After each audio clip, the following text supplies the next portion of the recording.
There are things that nature teaches. If you understand nature, then we shouldn't be attaching some things to God. Wrath, the Bible says that wrath is work of the flesh. Work of the flesh is not the work of God. So it is a product of this fallen realm. Flesh is not just about the body, it's talking about a system. So wrath is of this earth, and it's earthy. That is why there are things that when you do, that's why there are things like karma, and there are things like nemesis. You know what karma is? When you do bad, it's going to come back to you and all that. And somebody say it's not true. It doesn't. It's actually in the reality of the believer in Christ. That reality did not erase karma. Every soul that sinneth must die. That is karma. You know, it's foolish to start shouting there is no cause. There is cause, but in Christ my cause have been taken and then removed because someone bore it. To now come and preach to people, no, nobody, there's no more cause in the New Testament. You are playing, there is cause. Just that the difference that we who have aligned to him, who have borne our cause, Christ was made cause for us. He had delivered us from the curse of the law, having been made a cause for us, in that he says, cursed is any that hangeth on a tree. So when Jesus hung on the cross, he took my cause. And the same reflected in my account when I believed.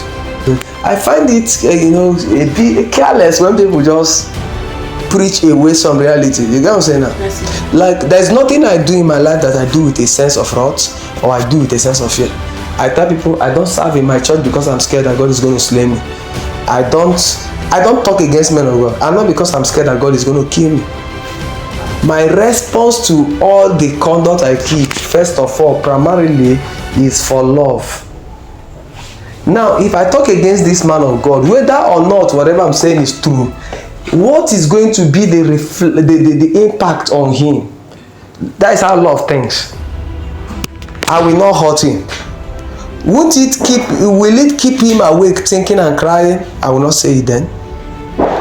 Like I said, that is where it comes that love covereth multitude of sins. So before I think that if I talk against grace, I'll be disgraced. No. The first thing is, if I talk against him and then he's not able to fulfill what God asks him to do and he fails because of my contribution, is that love?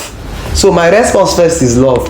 But then, while our response is love, are there certain consequences that can come when people misbehave, talk against men of God?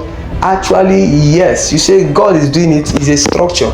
I can say now, one of the things that he says, surely as the earth remaineth, there will be seed and what? Harvest time. So you sow seed, you're going to reap. But as a believer, I don't want anybody to do anything because of that sense. So unbelievers should be, I am doing good because I'm scared of hellfire. But the believer is not the same. Paul said the love of Christ constrains us. So it is, he said, for we thus judge that if one be dead, then we are all dead. And because he died, that we who live, we henceforth not live what? Unto ourselves, but for the one who died for us. So why do Paul now do ministry? The love of God constrains us. Why do he live a righteous life? The love of God. He said he knows that eating things sacrificed to idol will not take him to hell or even defile him, but he will not eat. Why? Love. He's considering a brother that might fall if he see him eating.